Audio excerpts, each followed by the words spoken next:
regente de uma reunião de ministros, ela que foi mentora da nossa independência, uma das mentoras principais, José Bonifácio, e também mentora da nossa imigração alemã para o Brasil. Por quê? Porque ela era uma princesa alemã, uma princesa austríaca.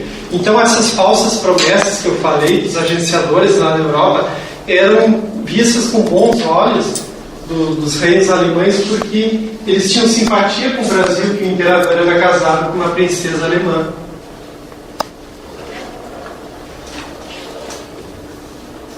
Aqui, ó, um navio partindo com os imigrantes alemães para o Brasil. Era uma viagem bem difícil. Durante a tribulada aventura de atravessar 12 mil quilômetros pelo Oceano Atlântico, um veleiro. Durante 100 dias da viagem em veleiro, as pessoas se acomodavam com mercadoria empacotada. Agora, olha como iam as pessoas lá dentro. Ó. Não tinha espaço para quase nada. As mulheres com crianças de colo, os outros, imagina pessoas doentes, todo mundo amontoado ali, até para dormir era difícil.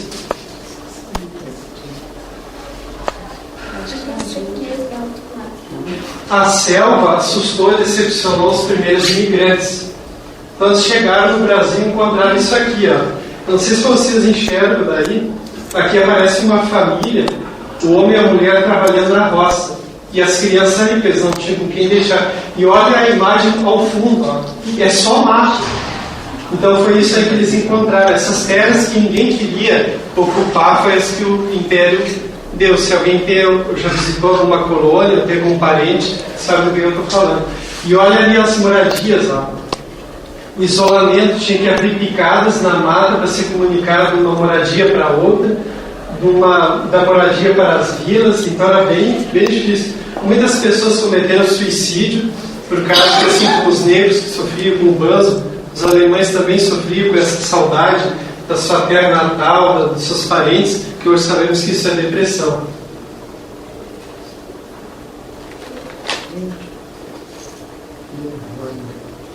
Então, as hipóteses. Por que os alemães participaram da batalha do Passo do Rosário?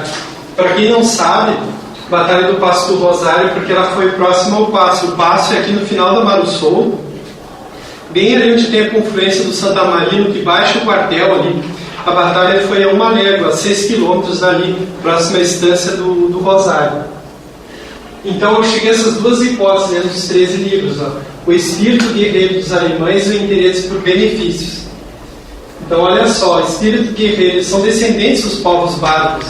Eles não só lutaram para defender Roma, mas também foram um dos motivos da própria queda de Roma, porque eles têm esse espírito de luta.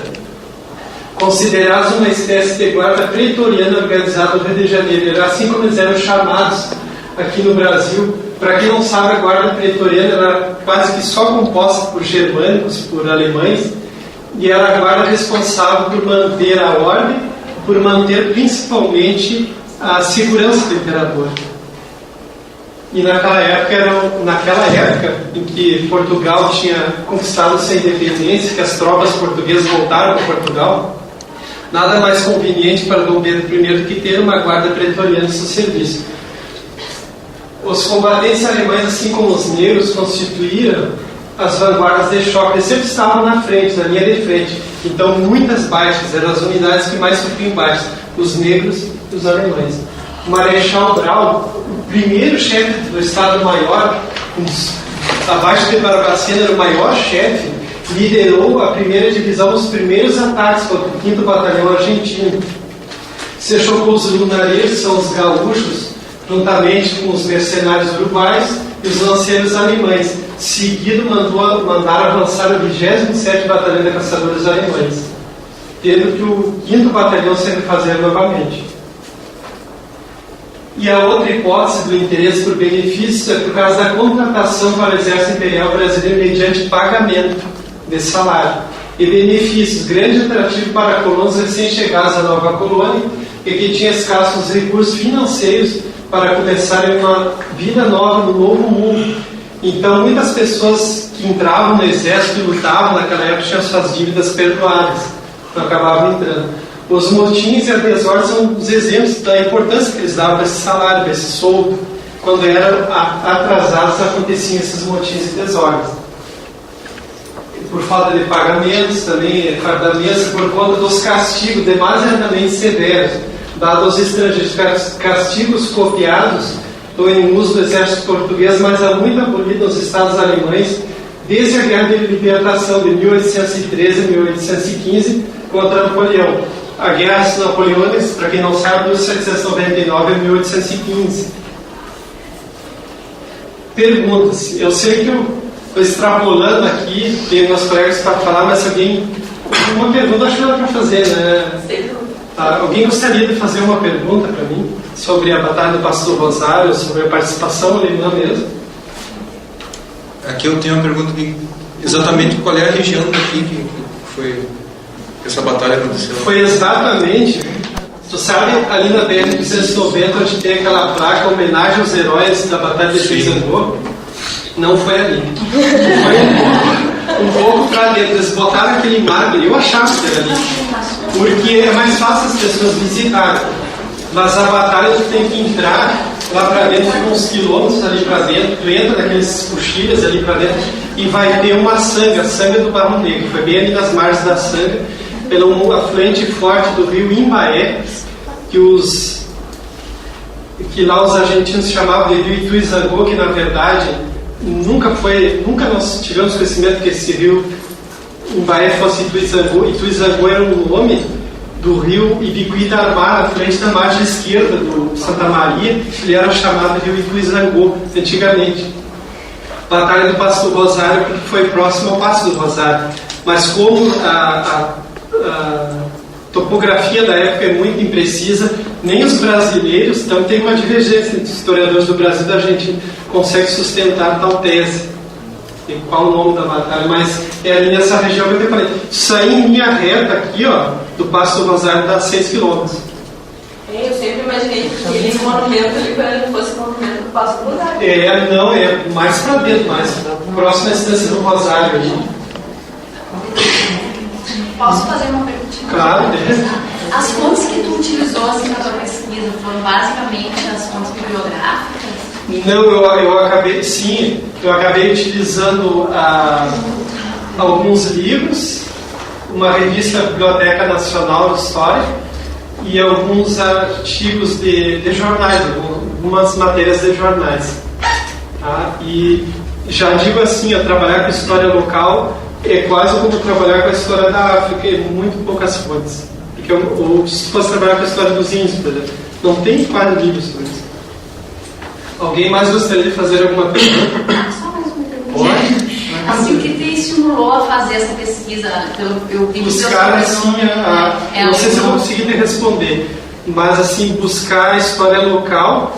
Eu pensei em fazer sobre, né, a professora lembra, sobre o Lário Lênis, no primeiro momento. Pensei em fazer também, agora eu não lembro, mas eram sempre temas locais. Mas aí eu queria alguma coisa que estivesse ligada às minhas raízes. E a minha mãe é dessa região aí de Estrela, Lajeado, Taquari, né, de Paverama, e meu avô. Aquela imagem que vocês viram ali é como é a propriedade do meu avô. Então eu acabei assim, resgatando um pouco das minhas raízes, até me emociona um pouco. Então, as considerações finais para passar para os colegas, não vai definir a apresentação. Eu já ia perguntar o embasamento teu foi... É linha teórica, história e política, que também é um pouco discriminada, né? Mas dentro da história política pode refletir bastante. Isso vai da visão de cada autor.